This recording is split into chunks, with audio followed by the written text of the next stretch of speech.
Well, hello, everybody, and thank you for joining our session today, Orchestrator panel, Customers Pushing the Boundaries. So thanks for joining, and we've got some awesome customers with awesome stories. So we're looking forward to hearing them share their stories, and we're all going to learn something from this, and we fully intend to leave a good bit of time at the end for Q&A. So with that, I think we should kick off. You can see people joining. In the meantime, if you have any questions during the presentation or things we want to tee up for Q&A at the end, please use not the Zoom chat, but the conference chat through the InFocus platform, and I will be monitoring that for the Q&A. With that, let's kick off with introductions to today's panelists from WestRock. We have James McDuff and Tim Whitlock doing some pretty cool, great stuff, followed by Matt with Watson Land Company, and then Julie will bring up the rear from Tredegar. So I'm going to step out of the way because we've got a lot of great content here.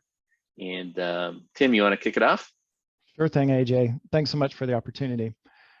Thanks everybody for joining. I'll tell you a little bit about WestRock. I'm Tim Whitlock. I'm the development manager at WestRock. And WestRock is a Fortune 200 company, and we're about the third largest paper and packaging company in the world. We have $18 billion in sales and over 51,000 employees now. And our mission, we don't make a lot of the products that you use. We make the products to get the products that you use to you. So if you, during the pandemic, I know all of us have been ordering from Amazon a lot. So that lots of those Amazon boxes come from WestRock. About 50% of all the pizza boxes in the US are WestRock. So if you've been ordering pizza in, you probably have a WestRock box somewhere in your house. And then also one of our big divisions is merchandising display. So if you've, especially around Halloween, if you've been in Walmart or some of the larger big box stores, you've seen the big Halloween displays for M&M's candy and things like that. A lot of those are WestRock as well. So every year we have about 300 locations across the world, and we produce lots and lots of containers, billions of containers every year, and we do about 16 million tons of paper every year. Recycling is very important to us, and we recycle at least 7.5 million tons of recycled fiber every year. So I joined WestRock in August of 2018 as the manager of JDE development. Our development team has about 5 developers, and we handle an average of 180 enhancements and about 1,200 maintenance requests every year. A lot of those are SQL requests and things like that, but very, very busy. And I've been leading JDE development teams for about 14 years now and been in the JDE space for about 21 years. James? Thank you, Tim. I appreciate that. Hello, good morning, good afternoon, good evening, good late evening, early AM to you all if you're out there across the world. We've identified the fact that our panel has pretty much all the US time zone covered here. So I'm James McDuff, Tim's partner in crime. I manage the JDE and Hyperion technical services team for WestRock, aka JDE CNC. I've been working in the JDE space since about 2000 and leading teams, technical teams for JDE and CNC folks since 2007. As Tim alluded to, there's a bit of a footprint in terms of the business areas that we service for our JDE landscape. We've got finance, our mills, our plants, all of our procurement processes, part and parcel of to what we're doing inside JD Edwards. We've got the financials module, asset management, procurement, P2P, enterprise asset, EPAM, the whole purchasing and assets management process, sales order, and even at one location with sales order to cash. We have a pretty large user base, closing in on 12,500 folks out there named, and 1,300 concurrent is kind of our standard average at over 250 sites worldwide. Currently, we are running on the Windows Server platform, Wintel, on the AWS stack, 2016 version, as well as SQL Server 2016. and we use those EC2s out there, and we are integrating heavily with an AS400 V7R3. What we failed to mention was this: we're on the release 9.2 and 9.241, and we are excited to have a plan in January, February to be moving to the release 22 upcoming. So we have a lot of interfaces, AR, AP, general ledger across the world. We've spent a lot of time in merger acquisitions in the last 10 years, and a lot of growth in that way. So we have to think about getting all that integrated with all of our different ERPs and our different disparate connections, as well as we have Coupa, SAP, OTM, and others that are out there. So a lot of integrations, interfaces. And we also use the Pacman tool for automation, as well as we have All Out and the reports now for DAS. And we do a lot of archiving with the ArcTools DataWare, keeping 39 months current. Back to you. Next slide, AJ, please.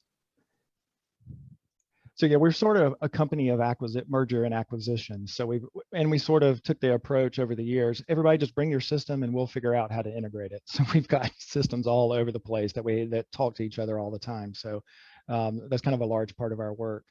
The driving need for us with Orchestrator, it all started, we wanted to start small and just do like a quick little bank account verification, orchestration that just pops out from a JDE screen and goes and verifies a bank account and comes back. But the business was forcing us, we want a mobile purchase order solution. We want it and we want it now. So actually in my interviews, that was one of the first things my manager said was, can you give us a mobile purchase order approval app? So we decided to just dive in. We didn't know anything about orchestrations. We didn't know anything about Orchestrator.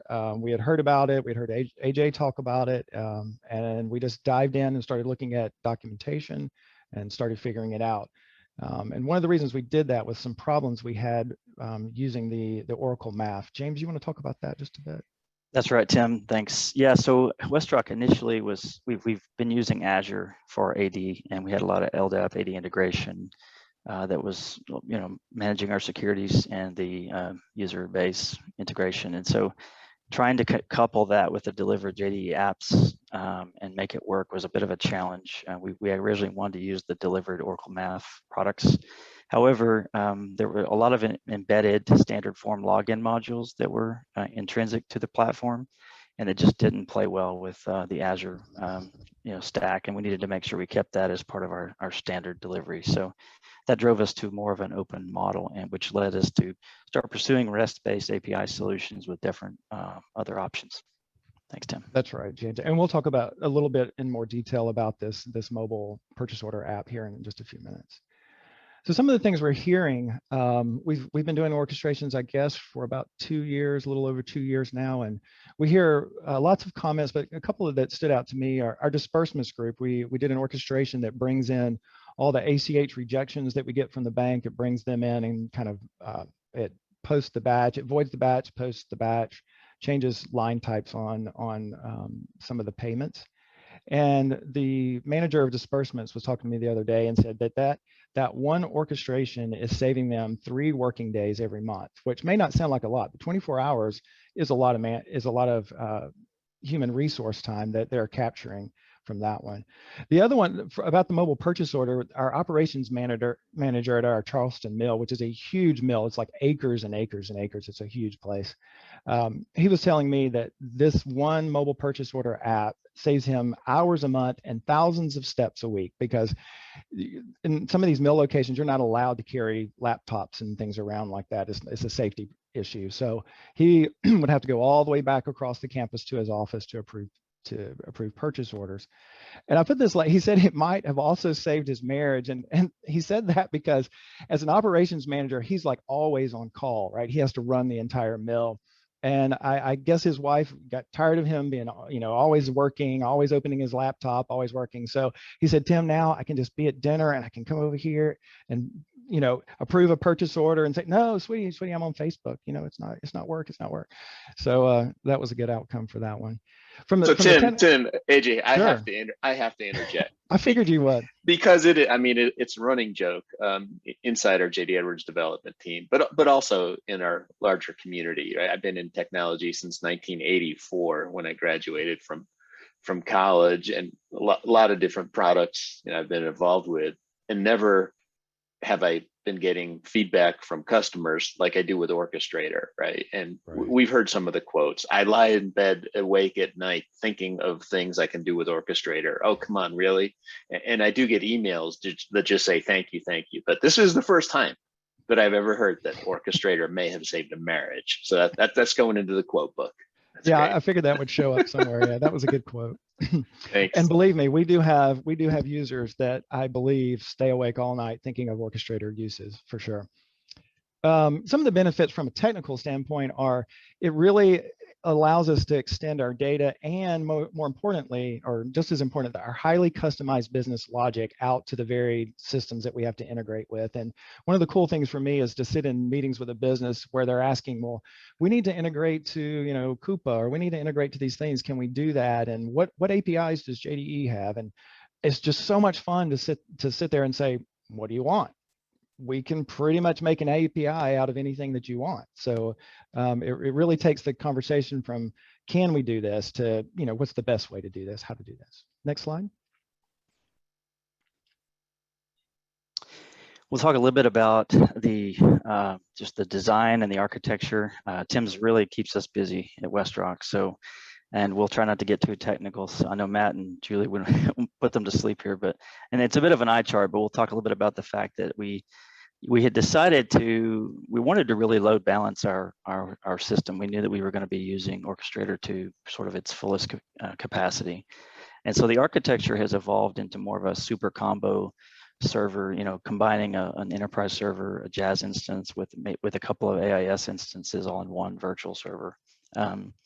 And to get the throughput that we were seeking and Tim was demanding, we needed to set kind of a large heap size on the startup for each AIS port, and also the HTML and enterprise server size had to be bolstered by you know, extra memory and extra footprint there.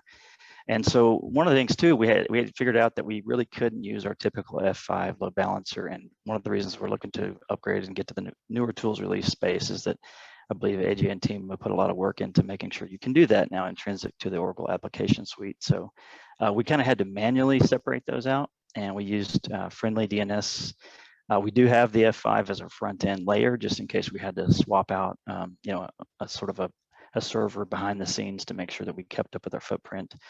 And we've really just done port separation across managing, making sure that the different orchestrations, watch lists, of course, our mobile PO application, have the room and space to operate on different ports. Of course, these are just examples of, you know, a friendly DNS name and ports we don't necessarily use, but this is how it looks, right, in terms of behind the scenes for us. And we really also just, you know, we're looking to get, you know, as many orchestrations off the ground as fast, and we didn't really want to have to spend time, you know, going back to the drawing board, making sure the configuration was set. So this is what led to the architecture that's yielded the throughput that you're seeing on the other screen, which is showing the orchestration monitor.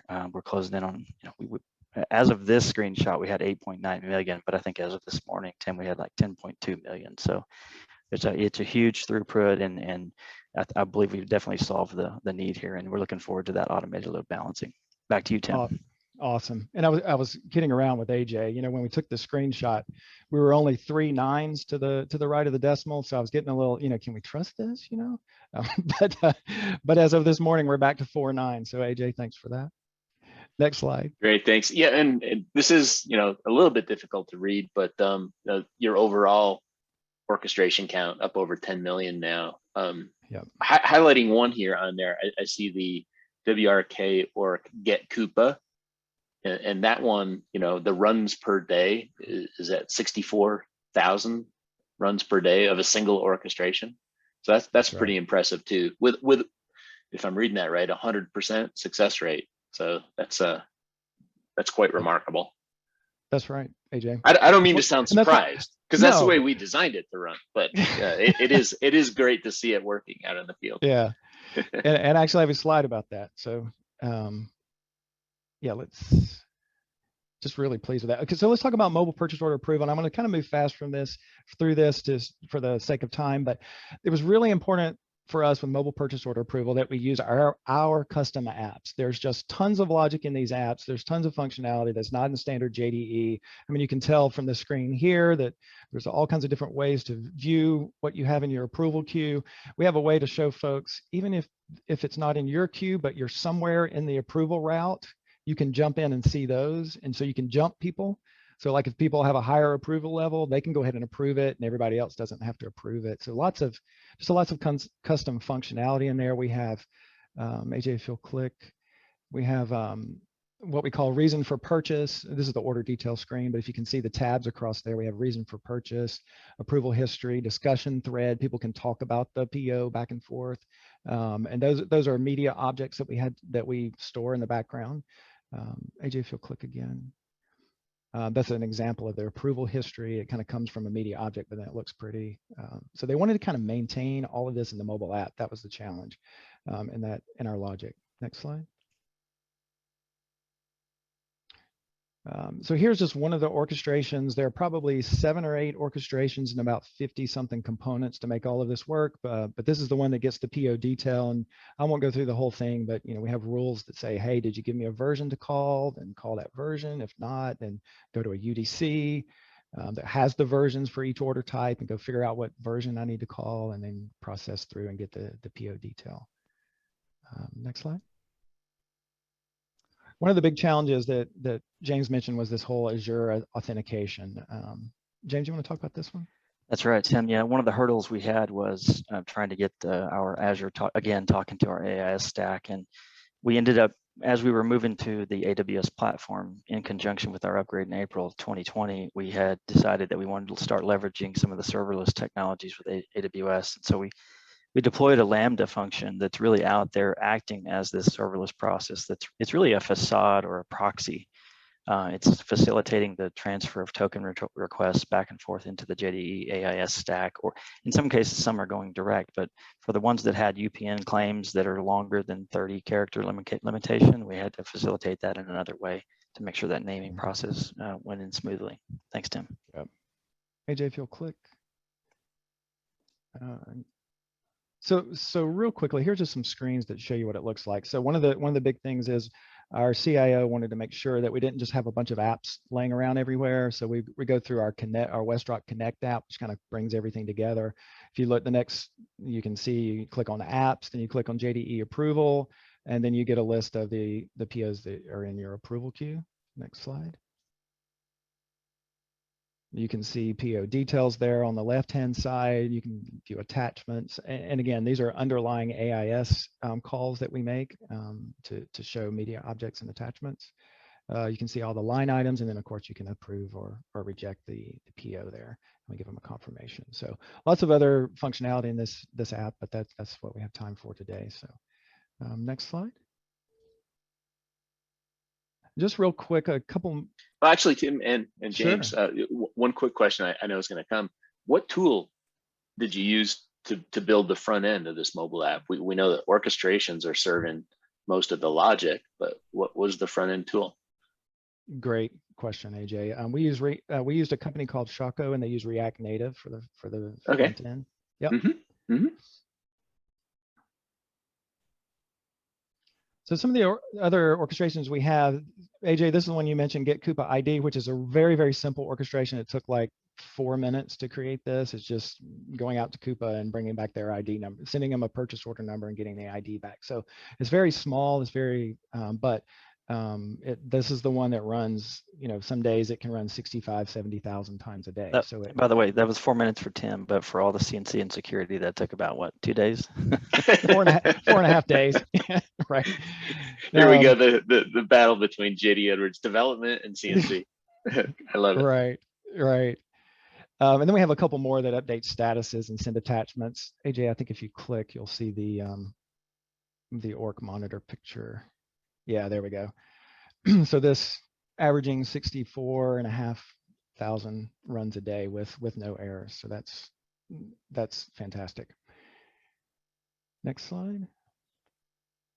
Another one that we have is for work order part status. So typically we have not thousands, we have hundreds of planners across all these plants. They go into this application, they do a bunch of filtering up at the top. And really what they're looking for is give me the list of the work orders I need to work, and also the stock material status that you see. Show me which ones that I don't have any parts left, like all the parts have been used up.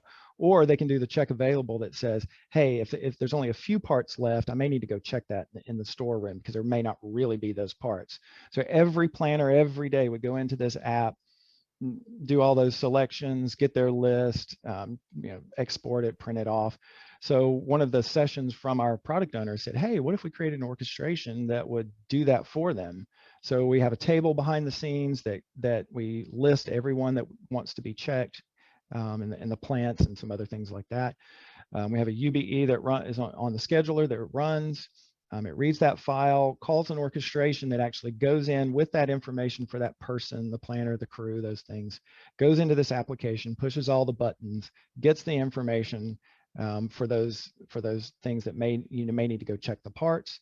And then it comes back to the UBE, and we format emails from that information and send the emails out to the planners. So, and we don't send one if there's not anything to check. So it really saves them time from having to come into the app. So next slide. So a couple lessons learned. James, you want to take some of these? Yes, thanks, Tim. Yeah, so as we were recording lessons learned, thinking through the things that were challenges and things that should be incorporated into the process for other customers, or giving advice to other people that we know doing this. Of course, getting to the latest tools release, you're going to hear a lot of that here at the conference, but there really are so many benefits to, being on the latest and greatest on both sides tools, or even with the app set, getting the concurrent process underway. That's been helpful for us, and we're sort of on a cycle to make sure we do that going forward. Attending the training that you have at conferences like this, or other sort of formal training, even as you're reviewing documentation, there's difficulties that come about. Some of this is in theory until you put it into your environment. You actually see it working. You see it in the test process and making sure that it's vetted. And then of course, just leveraging Oracle support, leveraging your partners that are out there, asking questions, making sure that issues that you have are raised up and brought about. Back to you, Tim.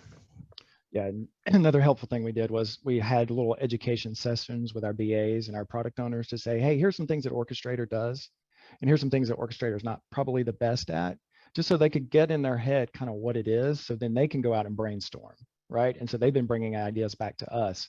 It's been a flood of ideas, so that's really good. And the last thing I'll say is just make sure you have a plan for managing all the UDO objects and all the security. There can be service accounts, roles that we use to manage all of this stuff, and that can actually take more time than creating the orchestrations and the components themselves. Tim and I've spent a significant amount of time building a governance around that whole process, right, and making sure that we have all these ServiceNow forms and such set up to be able to create these things. So that's right. And a couple of things we're looking for in the future. We're in the process of rewriting our accounts receivable interface. That comes from about 240 plants every day, and it's about 7 billion in revenue that goes through that orchestration, that will go through those orchestrations. So it's super, super critical to the business. As well as on the AWS side, we've had our cloud COE and the idea that we've moved to the Amazon space. We've really needed to get away from this centralized management of, sort of cost out or cost allocation to one IT BU. We don't have a lot of visibility into what business units are actually using servers, using all of the AWS landscape. And out of this, we're really excited to see that eventually we're going to be pulling in information from our ServiceNow process and business service to be able to tie those BUs together and literally say, here's your cost for your IT spend. Yeah. And of course, all the mill people now want work order mobile apps. So that's on the horizon as well. So that's it, AJ. Thank you so much. That's an awesome story. Thank you, AJ. Yeah, thanks, guys. Great coverage. Glad to see that the orchestrator's making an impact for you there at frankly, what I would consider a pretty large scale. So you guys done a great job architecting it, and good luck for the future. Thank you. All right, moving on. Matt, you want to tell us about what you got going at Watson Land? Yeah, sure. Thanks, AJ. Great stuff, James and Tim. So I'll talk a little bit about what we're doing at Watson Land Company, a little bit about Watson First. We develop own and manage distribution buildings, and our portfolio currently is all in SoCal and in the Northeast. We're port-centric, currently about 24 million square feet. Watson's been around a long time. You can see that on the slide, over 100 years. We're a private REIT since 1990. Very small in terms of number of employees. We only have 38 employees at the moment. And we run everything very lean.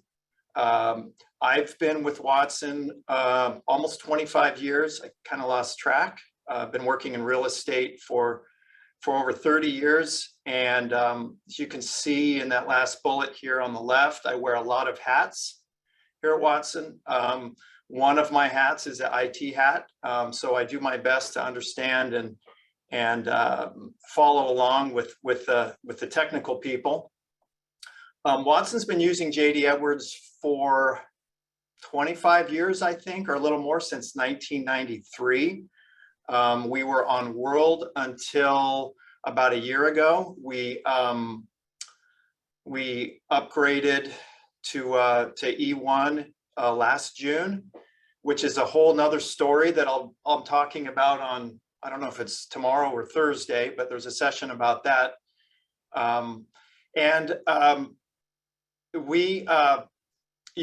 We're sort of an interesting customer in terms of our size. You would think, why are these guys using such a big, powerful product, JD Edwards?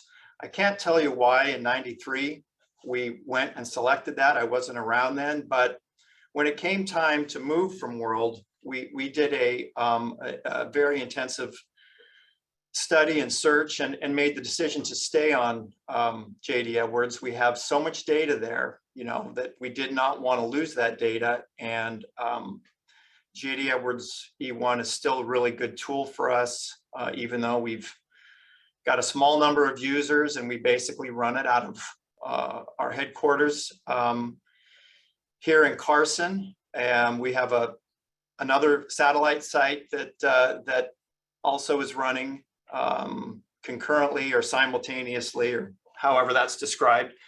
And we spend a lot of time trying to fine tune our processes and take any inefficiencies out of our processes. Because we are so lean, we've been able to grow. In doing that, we've been able to grow our portfolio, actually triple it since the time I've been here. And we've really not added any employees. We're still about the same. We might even be one or two less as people come and go.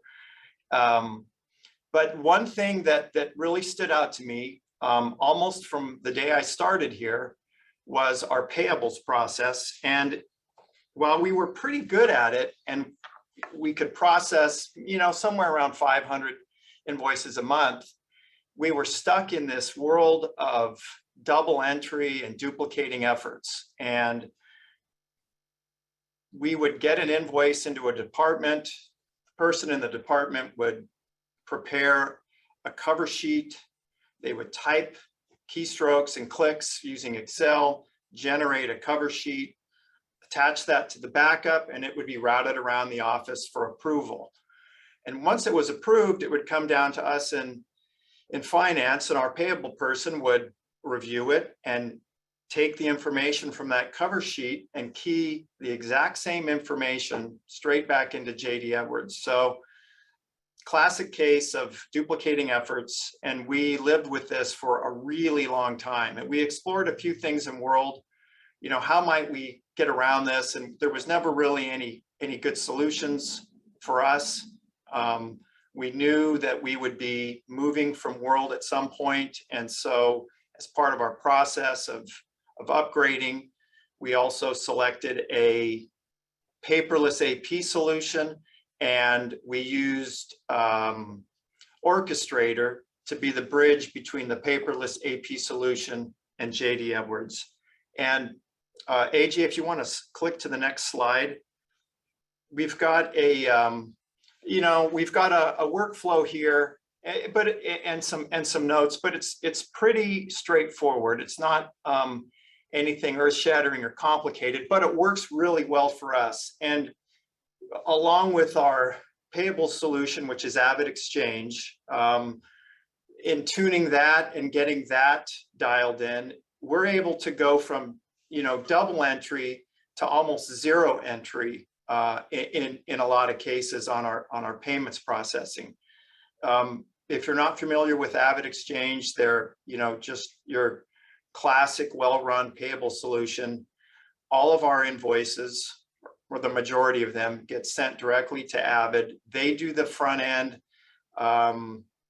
review, and they will populate some of the data into the online form and send it to us for review. We sometimes change the coding, add notes, add attachments, for the approval process, but there's not that many keystrokes, and it's turned out to be a really good solution, that piece of it, in getting all of our invoices approved.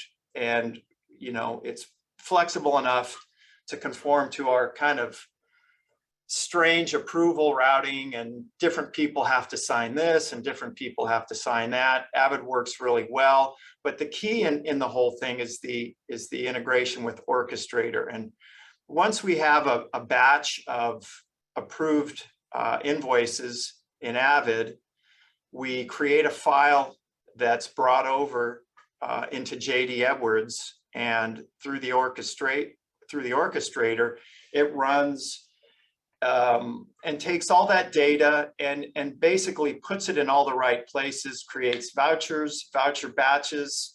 It also brings over from Avid a link to all the supporting documentation. So, which I really like, because I might see something in JD Edwards or see a payment going out, and what the heck is this?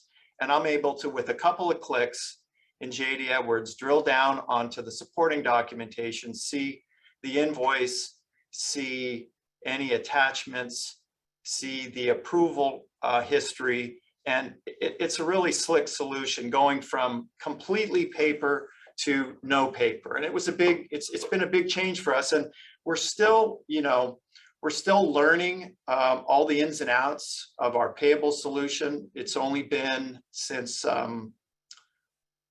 May of this year, May of 2021, so 4 or 5 months. But it's proved to be a game changer for us. Our folks really like it. They like being able to approve without paper. They can do it working remotely. They can use their phones, and everything comes back into JD Edwards, and we have this nice, neat package that's possible with the Orchestrator. Now, as a separate add-on piece to that, or a separate orchestration, there's a small percentage, maybe 10% of the stuff we process, invoices, we have to turn around and charge that billing back to one of our customers. And our old process, as you can imagine, was paper-based, where our payables person would segregate these, make photocopies, hand them off to their accounts receivable and lease administrator colleagues. Then they would take those, sift through the paper, review it, and key everything into JD Edwards to generate a billing batch or billing invoices for the customers. Now, the Orchestrator that our tech partner built for us can read which ones of those invoices need to be billed back and send them down a separate Orchestrator route, where the data from the invoice will be processed in a billing, and it creates a billing batch and notifies our lease administrators that, hey, there's a bill out there that you need to deal with. Everything takes the paper away, takes time out of the process, removes a bunch of keystrokes and clicks, and has been really a big change for everybody here. Like I said, it's new, we're still getting used to it. I haven't been able to determine the time saved, but obviously we can see that there has been time saved.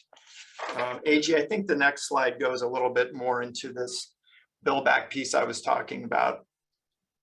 Actually, okay, Right. you're on. And yeah, you're on it now. Okay, so and from my perspective, right, I'm not a tech person. I'm an accountant. I see issues. I see bottlenecks in our processes, and before, it would really be a struggle for me to think through. Okay, how are we going to improve this? Get from A to B. Take all this work out of the process, and now I know that with Orchestrator, there's probably a solution there. There's probably something we can do, even though I don't know any of the details. I know that it's a tool there. It's really powerful. We have it as part of our JD Edwards package, and it's always the first thing I think of. I think the next slide, AJ, we can talk about. I'm kind of going into lessons learned, but think about using Orchestrator for all your tech solutions, and stay. I think James and Tim mentioned this too. Is stay up to date on your tools releases. We did one here at Watson about 3 weeks ago, I think 4 weeks ago. I don't know. I'm losing track. And this new tools release is allowing us to fine tune this process. I described even more. It will, again, it'll take a few more clicks out of the process. It'll save time for our payables team and processing payments. So, from a non-tech person, the key is to remember Orchestrator. Don't forget about it. It can probably solve your solution. And I'm excited about all the stuff and the opportunities we might have down the road. It'll come slowly with Watson. We do things slowly. We've been around for a really long time, so we have a long view on everything, including technology. Our users are patient, which is good. Usually patient, but not always patient. But we've got a couple enhancements we're going to make with, like I mentioned, with the data coming over from Avid, and with vendor information going from JDE to Avid. You can see our partner here has been Grant Thornton through all this. They have a good real estate team, very good real estate team, and have been the best folks we've found in 20 years of JD Edwards consulting. So I think that is about it for me. Appreciate the time to share this little bit from Watson, and feel free to reach out to me if you have any follow-up questions. awesome. Thanks, Matt. Yeah. And thanks to Grant Thornton for some great work with you. Realize that at this point, it might be hard to quantify how many hours you're actually saving, but it sounds like you've got your processes under control. And we've got sort of an internal joke going on when we look at automating processes. It seems like AP automation is the only automation process that exists in all of ERP. It seems like that's the one that just keeps coming up. So it's pretty cool to see that you've gotten your arms around that using Orchestrator. I know and I'm also delighted that your success has made you think, hey, I'm not really sure how to get myself out of this situation, but I think Orchestrator can help. Right. So that's exactly. A great, that's a great feedback as well. And I know the metric everybody's going to be looking for, and we'll probably ask you, are you aware of any marriages that were saved because of your? Yeah, not yet. It's still too early. We'll have to give it a few more months.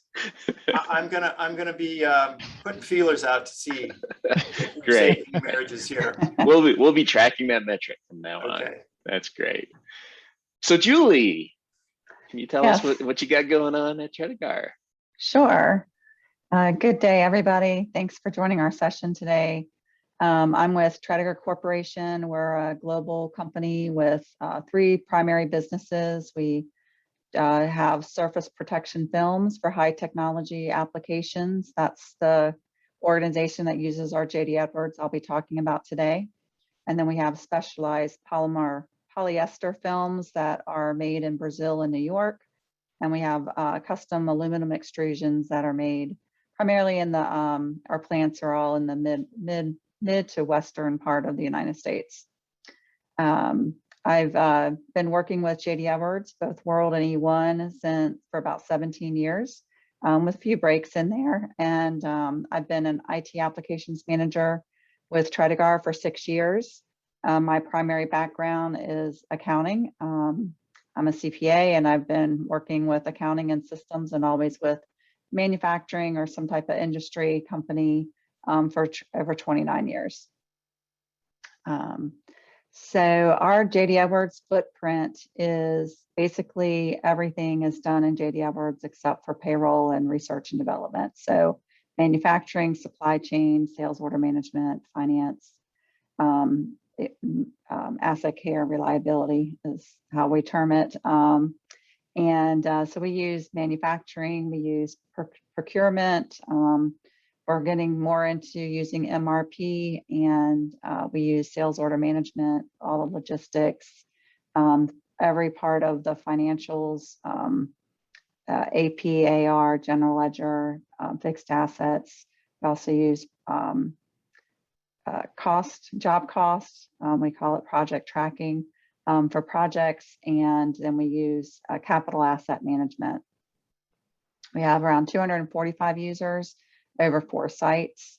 One of those sites is in China, so 12 hours difference. And we just in March of this year, we migrated over to OCI as our host environment. And we went to Oracle database from AS400. And we upgraded to 9.2.5. We had been on 9.2.1.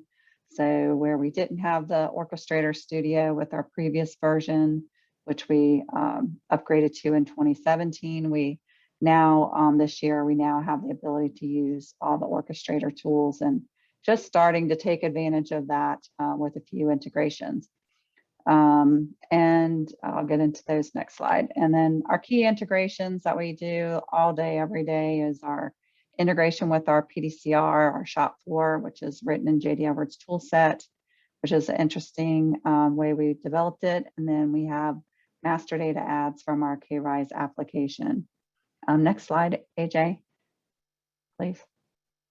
I didn't put a whole lot of details in here, but I'll tell you a little bit more about our migration we recently did. When we migrated to OCI, we replaced 2 applications with orchestrations. So we replaced our scheduler tool, which was an AS400 only tool. They didn't have a Oracle database option.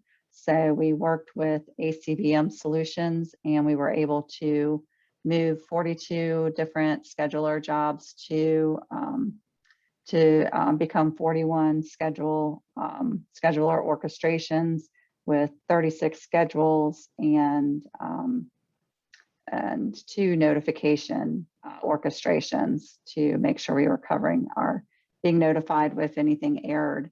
And out of that, we have over 3,500 batch jobs are kicked off daily with those schedule orchestrations.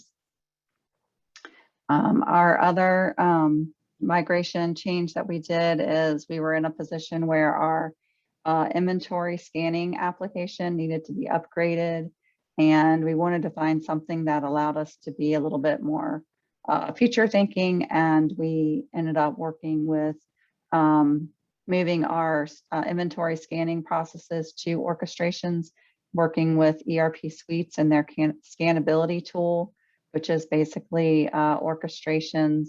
I'm saying it very simplified, but it's a very detailed process to create these. But it's orchestrations in the background with a front end that they develop in their scannability tool, which is downloaded to the scanning devices. So we had basically we have 18 that were converted at time of migration, and an additional one that we've added since March. These cover anywhere from our ship confirmation by pack slip with verification, PO receipts with label printing, receipt routing movements, cycle counting, inventory transfers, and pallet verification is our new quality item that we're doing. We've added. So that's what we've done with migrating. So that's, and on an annual basis, we're saving about $16,000 annually, which is very small dollars, but it is a savings. And then we're starting to do some orchestrations. We have one that we've developed to integrate with our ServiceNow application for workflow we have in there. And then we've recently, for some of our SOX controls, turned on the journal entry approval process within JD Edwards. And to help improve processes for our finance team, we've created a notification process to notify the approvers of the batches that they have, of the pending batches they have for approval. So this process is about to go into production, but was very interesting to work on. Took us not 100% of the time, but over about a 4-week period, we worked on this, and needed a little bit of groovy script in there for table arrays for the process, but it will allow us to stay efficient during the closing cycles. Wow, that's a pretty good list of things you got going on there. I would sort of classify that not just as a couple of Orchestrator projects or solutions or things you built. It almost sounds like you got a culture going on there for, hey, how do we automate? How can we leverage this tool? Right, we're always looking for efficiencies and definitely cost savings of how we can do things with the tools that we already have. So versus bringing in new tools. So this has been a really good, with a migration opportunity that we had, gave us a chance to really look for that. We have several more orchestrations. If you want to go to the next slide, AJ. Yeah, before we leave this one, I'm looking Okay. at it. It took us about 4 weeks as we were learning in the process. It almost sounds like you're apologetic. Hey, sorry, it took us so long, right? But what I mean is your impression of this that these projects are pretty expedient to dream up and get them done and roll into production? 4 weeks is usually a pretty short IT project. Right. It is a short IT project. It's not quite in production yet, but it's almost there. Probably another. We had one more change from our user acceptance testing to do, but yeah, I mean, it was more of a learning cycle, and it's good actually having to take that time to really break the process down. I mean, that's the key, right? With orchestrations, you have to break down all the pieces. Usually you're used to just doing, not being a developer, that's not my background, but writing, I guess a developer would know to break it down, but as more of a business analyst type person, pulling in there and going, okay, let's think about the different steps. So we had to first look up for the approvers that needed to get the emails. Then we had to go get their address number so that we can then look up their email address. So all of these things, along with searching to get the actual batches that were pending, and then get those into a notification, and then add it to a scheduler. So a lot of different pieces, and figuring out how to, put it through. That's where the arrays came in, to be able to run through the list of approvers and go through the process each time. So really good processes. Right. And you mentioned user accepting tests, so that's music to my ears as well. Right. Definitely. So they're starting. We're still going through some transition right now, and so we've been working with our users to make them more aware of what we can do with Orchestrator, and we do have quite a few things on our list. One of the things that we learned during the scheduler implementation is that it was really difficult to do negative testing for the failure notifications, because it was running so quickly. We couldn't get there quick enough to make sure that we had a failure. So, and so that was interesting. But then the other piece was, as we were defining and developing all the scheduler applications, taking the time to really look at the schedules. When are we running these? How often are they running? can we merge any of these? So we still ended up creating 36 different schedules, but we could potentially consolidate those, right? Very, good to go through that and see where we could group things together, make it a little bit less number of items to maintain. So we did some work in that area. Some of our future projects that are coming up. So we have annually we do standard cost updates. So we want to automate that process. It's very manual today. And we also have a situation where a transfer order gets created for a particular sales order. So we're working to automate that process. So our main focus is where can we save users time? And so these are a couple of those. We currently have a process for importing. We have a workflow process and another tool that then sends in item master and customer master ads. And we want to change that to be an orchestration so we can use the business function. And then that would allow us to do ads as well as changes. So we really don't have a change process. Our change process is still manual.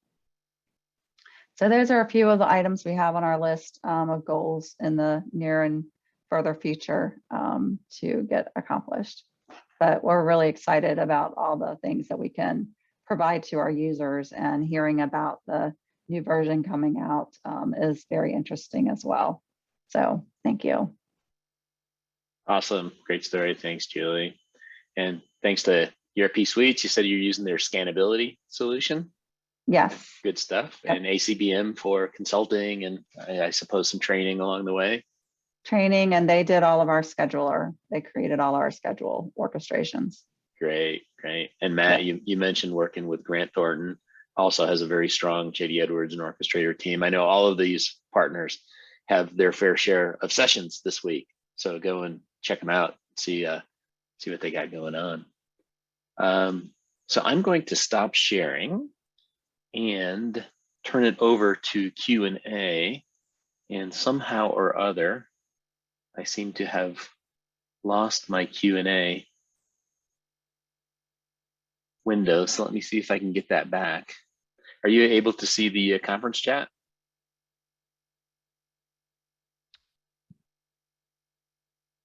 Not yet.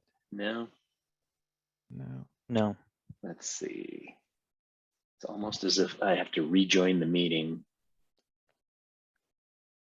to get the conference chat.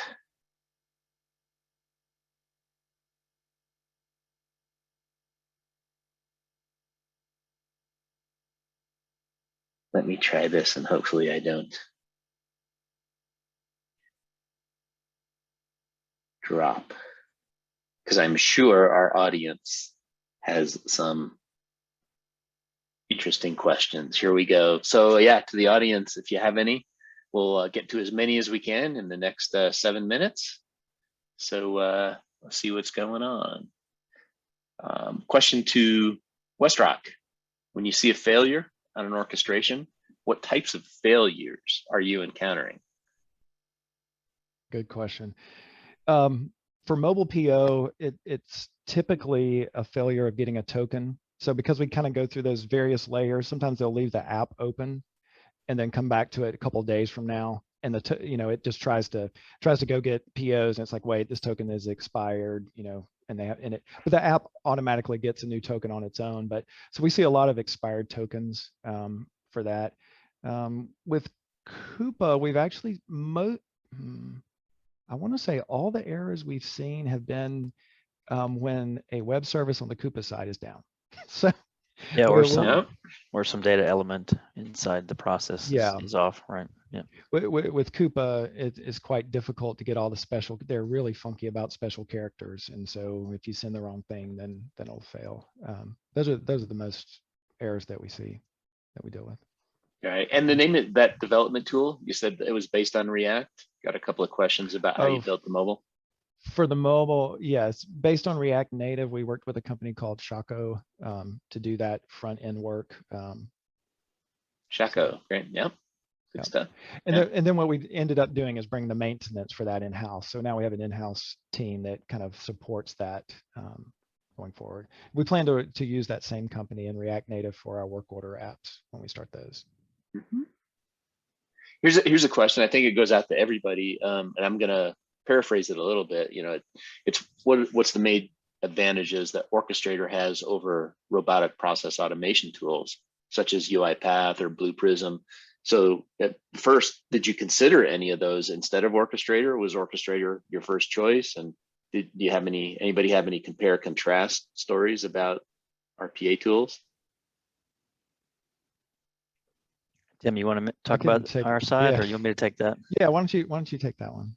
And I Oh, can add. so interestingly, I think we were in parallel working with some orchestrations and planning the processes for delivery on orchestrations, while some of our colleagues internal to WestRock were actually working with the tax team to engage Blue Prism of all things. And so we actually have both running in the environment. We have sort of a lot of bots happening behind the scenes within the RPA space with Blue Prism.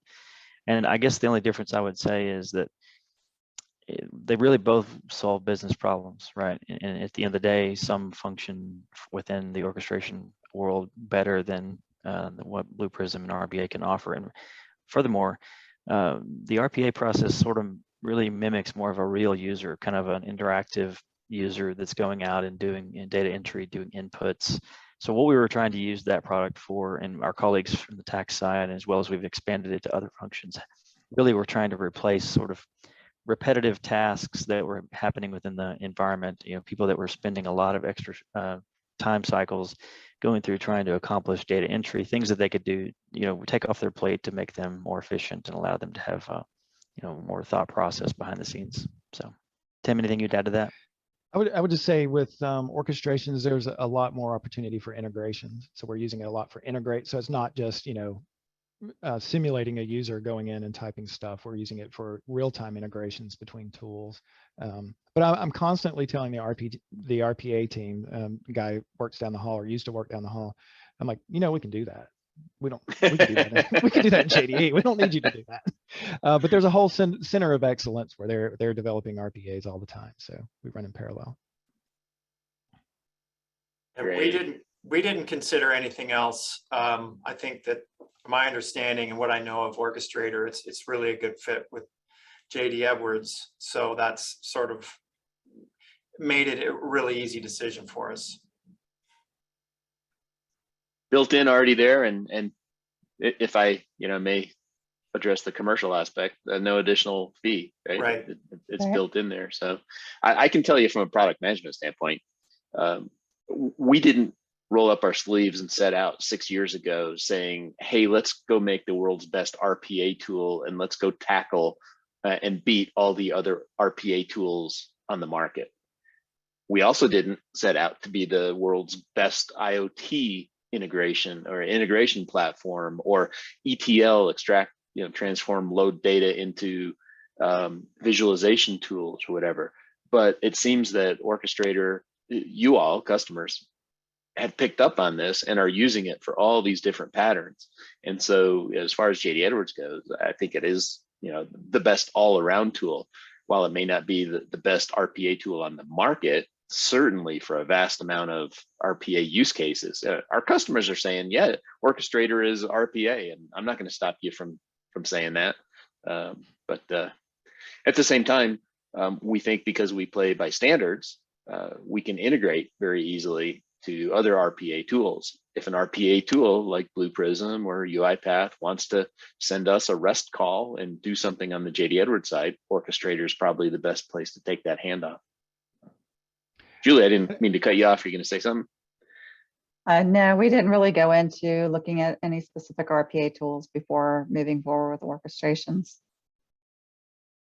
AJ, one thing that we saw is if it's just replicating what a user is doing on a screen, Orchestrator runs 10 times faster than Blue Prism. We use Blue Prism and it's just much, much faster. Part of that is architecture and things like that, but still, that's a good benefit. Oh. Another good question here. How do you manage Orchestrator deployments? Is it the same process as other JD development and enhancements? You guys said you spent a good amount of time thinking of the governance behind this. So from the WestRock side, we're using the normal UDO process to deliver those, and we have spent some time developing our security stance as well as managing how these which processes can touch which objects within JDE, right? There's different varied functions, and we have SOX audits to consider as well. So we've got these processes that are belonging to roles within JDE, and they're tied to objects. We have to explain to auditors why that's the case. So it's a bit of an explanatory process for us. Tim, would you add to that? Just that we use the same standard SDLC we use for any other type of objects. There was talk about maybe letting some BAs and some people out in the business do orchestrate, write their own orchestrations, which is totally possible from a technology. It's fairly easy to do. But from a governance perspective, we wanted to kind of keep that tight in our group for governance and audit. So everything just flows through the development team, just like any other object. Great. And one last question. We're about at time, but this is probably a good one to wrap up with to the entire panel. How do you decide what looks like an Orchestrator project? How do you decide what's a good fit?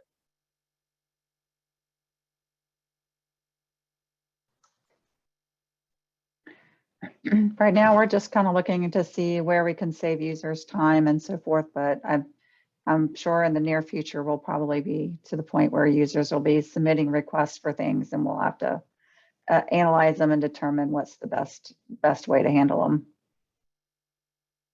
I would second that. That's kind of where we are too. It's pretty new. So in my mind, it's an option for any issue we're facing, any integration, any efficiency project. That I'm always going to say, what about Orchestrator? How can it help? I know. So that Julie, you had said that you'd save some dollars in some of your processes. I think if you can tie a business case and you can show the business intrinsically that there's a savings there, then most likely there's a reason to do it. Absolutely, I agree.